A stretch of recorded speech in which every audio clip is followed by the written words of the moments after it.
expliquei no vídeo anterior, mas eu repito aqui, é EAD. Tá difícil pra mim fazer vídeo todo dia, tanto é que eu migrei e comecei a fazer bem mais live.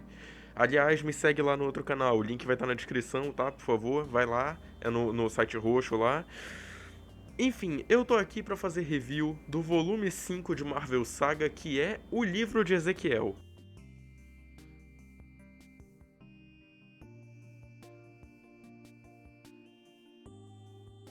Cara, continuando a fase do Michael Straczynski, né? A gente ainda tem aquela mesma dinâmica que eu já citei nos 4 volumes anteriores. Tem história mística, tem história urbana, tem história mística de novo. No caso aqui não é diferente. São 6 edições. As 3 primeiras elas são de um arco específico ali, meio fraquinho. Tem desenvolvimento ali do personagem e tal, tem uns acontecimentos interessantes, mas no geral é meio fraco. E da metade pro final é que a parada fica sinistra, que é o livro do Ezequiel propriamente dito. Esse primeiro arco tem 2 edições, na verdade que são um arco pequeno, envolvendo uma filha perdida do Loki, que foi possuída por uma entidade alternativa ali que lida com magia do caos, que foi liberada durante aquele evento do Feliz Aniversário. Sabe quando o Homem-Aranha manipulou a linha do tempo e acabou salvando todo mundo graças ao Doutor Estranho? Então, quando ele corrigiu a linha do tempo, um espírito que estava preso ali, graças ao. A sabe Deus quem, eu realmente não lembro, eu não ligo, essa história é meio fraca. Ela sai daquele loop temporal que ela estava presa e vai possuir uma pessoa aleatória. Só que essa pessoa que ela possui é simplesmente a filha do Loki. O Homem-Aranha e o Loki têm que se ajudar para derrotar essa entidade e libertar a filha dele. Ok, é uma história legalzinha. Tu vê que o Loki não é um cara desgraçado. Ele tem seus momentos bons, tá ligado? Depois desse pequeno arco do Loki, a gente vai ter também uma edição onde o Peter e a Mary Jane se separam, mas não porque divórcio e tal. É porque a Mary Jane tem que ir pra Los Angeles por causa de uma oferta de trabalho, de filme, assim e tal, um contrato. E a história segue a dinâmica do Peter e a dinâmica da Mary Jane. No caso, na dinâmica do Peter, ele encontra um moleque que a polícia estava investigando alguém que estava roubando bicicletas no bairro. E eles acabam encontrando esse moleque. E o Peter resolve conversar com esse garoto. Em paralelo a isso, a gente tem a Mary Jane indo pra Los Angeles, né? E tentando falar com o cara lá que chamou ela. Só que acontece que o cara foi demitido da produtora. E o novo cara que assumiu, ele não quer aceitar ela porque ele não quer uma vagabunda qualquer que ele não sabe dirigir, não sabe atuar e só acha que ser bonita é suficiente pra ser talentosa. Isso afeta ela. E é interessante porque a história se complementa. Porque enquanto o Peter fala pro moleque que ele tem que acreditar no que ele é e não deixar que os outros digam o que ele é, o que ele tem que fazer, é exatamente o que tá acontecendo com a Mary Jane. Só que no caso, o Peter fala pro moleque e no caso da Mary Jane, ela meio que percebe por si só que é isso que tá acontecendo. E aí no final da edição eles se falam e tal e fica tudo certo, entre aspas. Agora, entrando no livro do Ezequiel. Pra quem não sabe, é, caso tu não tenha visto as reviews anteriores, o Ezequiel, ele é um cara que entende tudo sobre a mitologia da aranha. Ele é um cara que sabe de tudo que vai acontecer, tudo que tá acontecendo e tudo que aconteceu. Ele já contou a história do Anansi, a história do Morlun, da Chatra, do algumas outras historinhas ali que eu não lembro, de outras entidades místicas que vieram atrás do Peter, e agora ele veio pra falar sobre um novo, que é o Guardião do Portal. Eu não sei se essa é a tradução certa, porque eu li a HQ em inglês, eu tenho ela física, mas eu fiquei com preguiça, mas enfim. Esse Guardião do Portal é, em teoria, o último desafio místico que o Peter tem pela frente. Porque o que acontece? A história, ela sai te conduzindo pela seguinte narrativa, desde o começo do arco. O Peter tem poderes místicos e isso vai atrair alvos místicos para ele. Ele vai ter que lutar contra o Morlun por causa dos poderes, ele vai ter que lutar contra a Chatra, contra o Escavador, contra o Sombra, contra a guria que eu acabei de falar no começo do arco que eu não lembro o nome ainda. Enfim, ele vai lidar com situações místicas porque é o fardo dele enquanto Homem-Aranha, enquanto Totem Aracnídeo. Beleza, né? Faz sentido. Só que aí que entra o problema. A gente descobre, graças à chegada do Guardião do Portal, que é, no caso é meio que uma representação do Anansi, que ele quer ajudar o Peter. Porque o lance é que... Como é que eu posso explicar? O Ezequiel não é, na verdade, esse cara que sabe de tudo porque ele pesquisou. A verdade é que o Ezequiel, ele é o cara que está sendo procurado pelas entidades. Tipo, o Ezequiel, ele é um mentiroso, desgraçado, filho de uma rapariga que falsificou os poderes da aranha. Como assim falsificou? Ele fez um ritual artificial, um ritual falso. Ele não deveria ter sido escolhido ali. Ele simplesmente chegou num templo aracnídeo e pediu para um cara lá dar os poderes para ele. Ele fez o ritual e ganhou os poderes.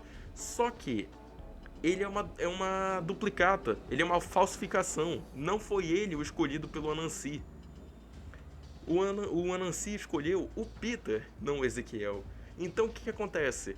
A natureza, o universo, qualquer entidade aí que tu acredite, sei lá, a BNT do universo mandou uma porrada de entidades místicas atrás do Ezequiel.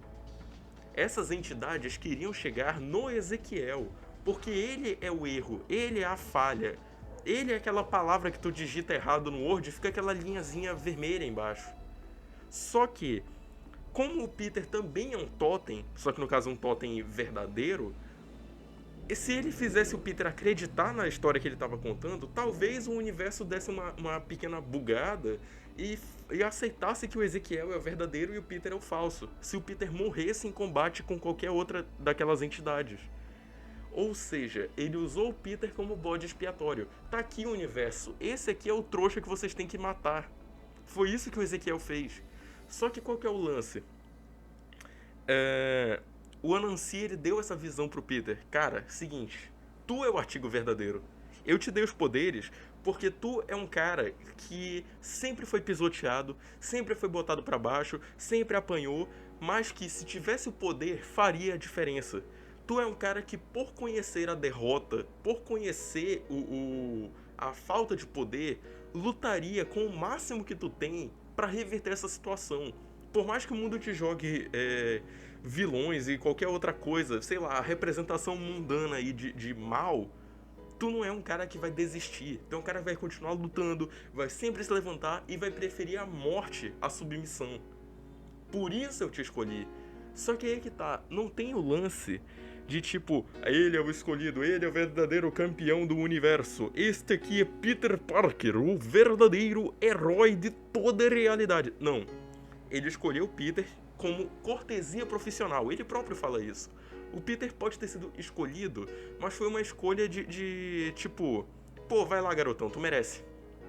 Não foi aquele lance, tipo, este cara nasceu para ser o Homem-Aranha independente do que acontecesse. Não, o Anansi escolheu o Peter pelo background dele. É diferente.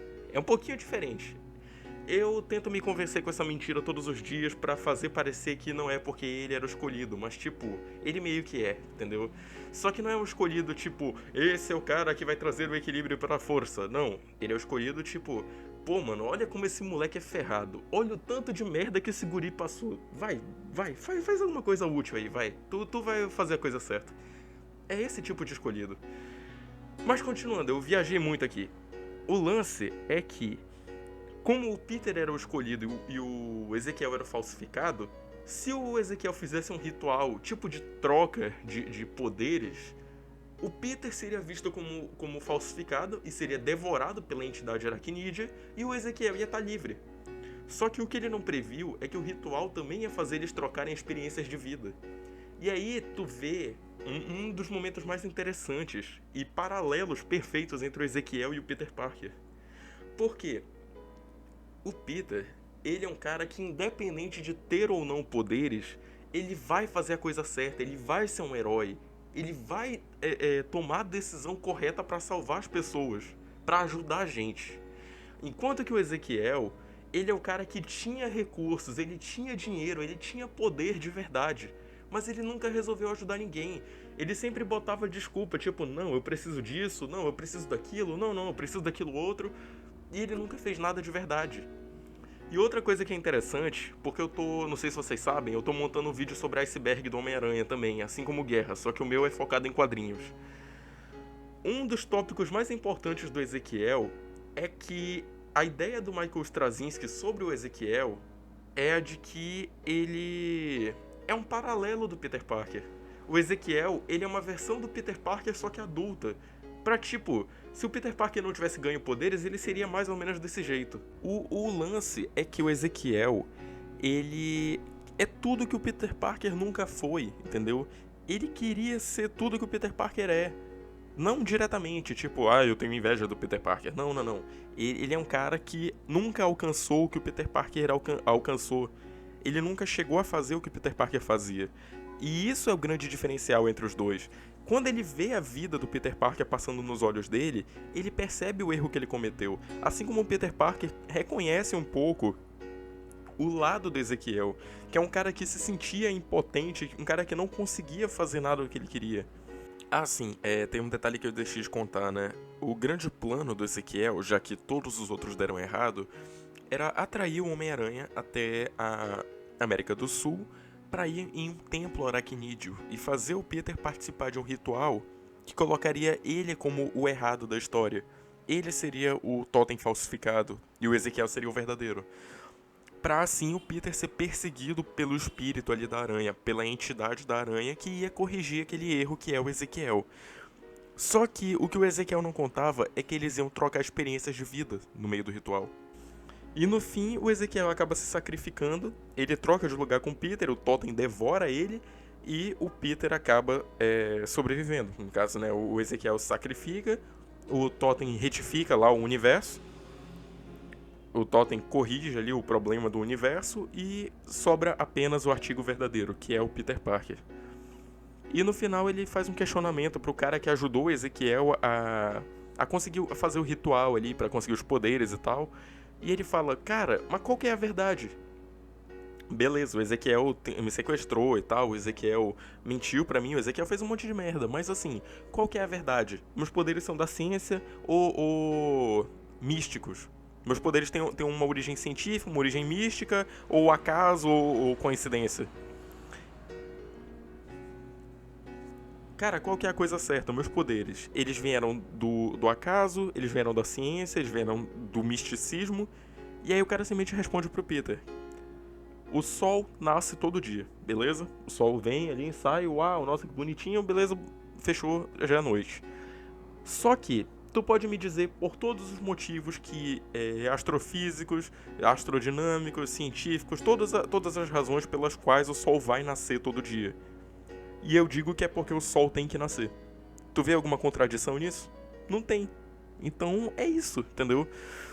Não tem necessidade da gente tentar achar um motivo pro Homem-Aranha ter os poderes de Homem-Aranha, entendeu? Apesar de ser interessante ficar naquela ideia de que, tipo, o Peter Parker, ele é um cara que deu sorte e acabou ganhando poderes por acidente e ele resolveu fazer a coisa certa porque essa é a índole dele. Ok, isso não muda o fato de que ele foi escolhido pelo universo. Assim como ele ter sido escolhido pelo universo não afeta a percepção dele sobre os próprios poderes. Porque até esse ponto na carreira dele, ele ainda não tinha noção de que ele tinha sido escolhido. Então, não é um negócio que vai estragar a história do Homem-Aranha, entendeu? É diferente, por exemplo, toda vez eu vou comparar, é diferente da aplicação feita em Amazing Spider-Man 2. Porque ali, ele não tinha escapatória, foi o pai dele que fez. Não é um universo, não é uma entidade, não é por tudo que ele passou, é porque o pai dele quis, entendeu? É por isso que no filme é um argumento furado, mas na HQ funciona. Na HQ tem um propósito, o Anansi é a merda de um deus, tá ligado? Quer dizer, não merda, é força de expressão, por favor não invadam a minha casa, Donas Aranhas.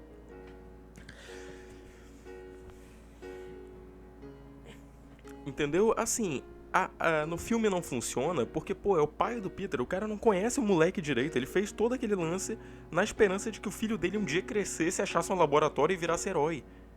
É diferente do Anansi, que é o diabo do... É um deus, por favor não invada minha casa, Dona Aranha, por favor. É um deus, tá ligado? Ele consegue ver presente, passado e futuro. Ele avaliou todo o background do Peter Parker e olhou, pô, esse cara merece. Entendeu? Então, assim, não é um lance que vai me incomodar. Eu entendo que tem gente que não gosta e tal, mas pra mim pra mim, particularmente, Felipe Tassinari Martinez, também conhecido como Tassiranha, não é uma parada que me incomoda. É uma parada aceitável pra mim. Se tu não gostar, tranquilo, beleza, todo mundo tem suas diferenças, mas, tipo, eu compreendo por que esse aspecto não seria problemático, entendeu? Apesar de muita gente ver problema nele, eu não vejo. Enfim, esse volume, ele é realmente bom. As 3 últimas edições, pelo menos, são muito boas, porque elas esclarecem bastante coisa. E é legal ver que daqui pra frente a história do Homem-Aranha não vai ser mais focada em misticismo, porque todo esse ciclo encerrou com a morte do Ezequiel. Então daqui pra frente a gente vai ver um Homem-Aranha de novo com vilões urbanos, de novo com problemas normais e tal. E. Ah, né? Lembrei, o próximo arco é Pecados Pretéritos. Que bosta. Enfim, eu espero que vocês estejam aqui para a próxima review. Se tu gostou desse vídeo, por favor, deixa um like, se inscreve no canal se tu ainda não for inscrito, compartilha com os amigos. Se tu quiser ajudar o canal ainda mais também, vira membro aí. Eu sei que não tem muita vantagem, tu ganha no máximo um selo ali de tipo, pô, eu sou membro e tal, mas tu me ajuda e incentiva a continuar meu trabalho, beleza? Eu vejo vocês ainda essa semana, se tudo der certo, e é isso. Até a próxima. Tchau!